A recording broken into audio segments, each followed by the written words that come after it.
Hey guys, Jim here from DrinkABeerandPlayAGame. Now, when I reviewed Jackie Crush, link above, I basically said that we were finishing up our reviews of the Crush series of pinball games. And while that's technically true, the series kind of has a weird adopted third cousin that no one likes to talk about, so I'm gonna do it. We're gonna look at Dragon's Revenge on the Sega Genesis.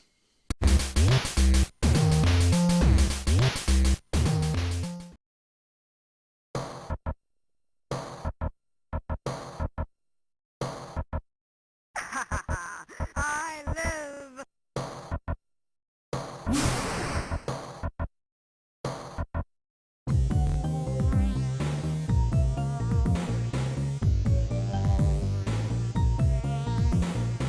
Released in 1993, this was developed and published by Tengen. It's a Sega Genesis exclusive. It's actually a sequel to the Genesis port of Devil's Crush that I talked about before, known as Dragon's Fury. So it's a sequel to a port of a game.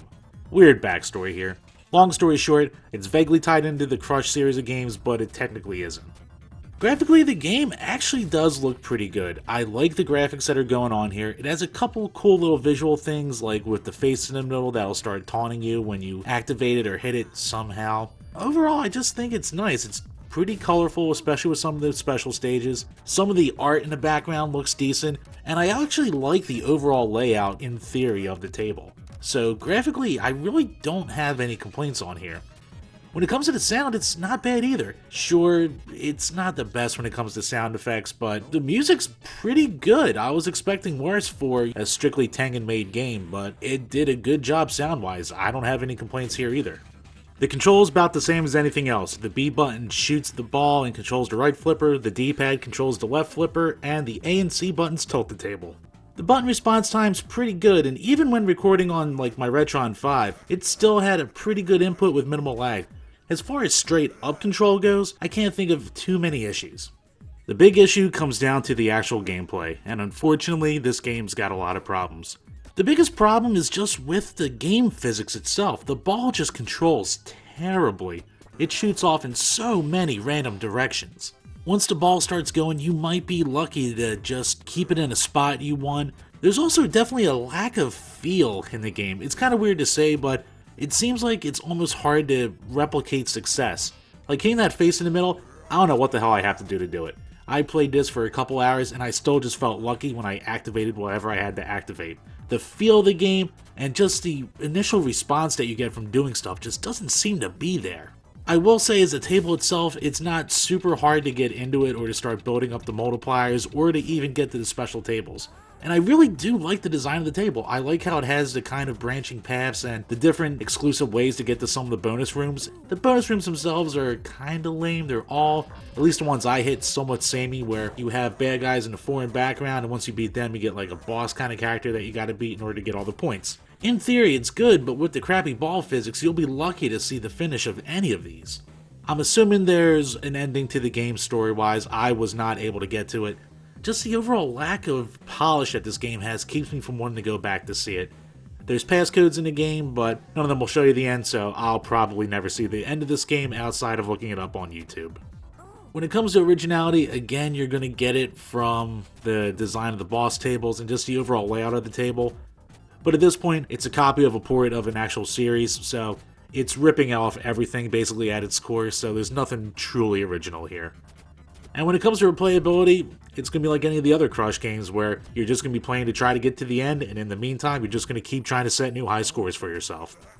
When it comes to beers, this isn't a game that I can see myself coming back to a lot, so if I do ever pop it in, I'm just going to keep it simple and I'm going to use an American macro beer.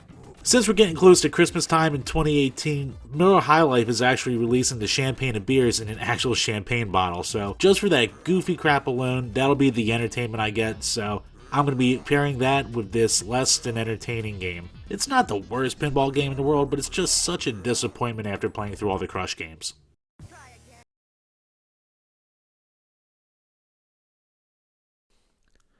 So, overall, what do I think of Dragon's Revenge? It's not really good. It sucks to say, but it's a miss. The physics are all wrong. The music's okay, and graphically in spots it can look pretty damn nice. It just plays so poorly.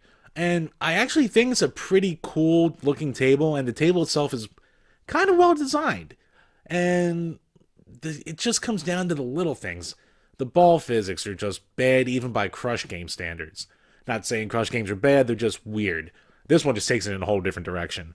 The special tables are just bland with a really weird and off depth of feel. And just almost the hit recognition's off. Like, you don't know or get that instant gratification feedback of knowing what you're doing to say, hit that face in the middle or to activate certain things. So it's just a game that has so many flaws to it that it's tough for me to recommend even as a fan of pinball games. Even as a collector, because card only, you can get it for about, I think, probably around 10 to 15 bucks, which isn't that bad.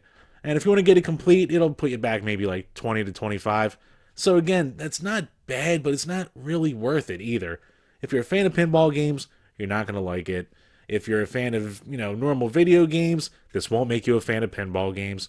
And if you're a collector, it's overpriced for what it is, but gotta fill spots on the shelf, right?